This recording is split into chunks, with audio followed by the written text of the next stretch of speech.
The vertical 6.75 by 10 refill page comes in white.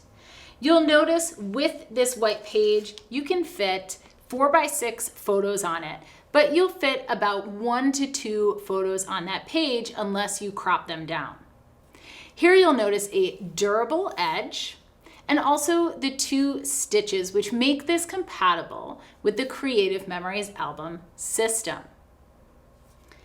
Here you will see that you can actually use the 6.75 page with a 12 by 12 page. You'll notice the stitches align, and this 6.75 by 10 refill page will fit in the 6.75 by 10 album cover or within a 12 by 12 Creative Memories album.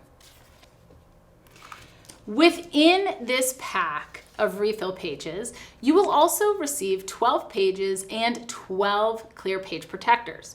These protectors slide over the page and ensure that your pages are protected for generations. The 6.75 by 10 also has a multi-pocket page.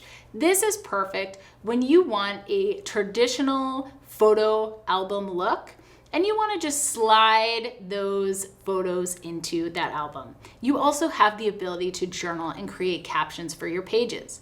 You can add photos on both sides of the page.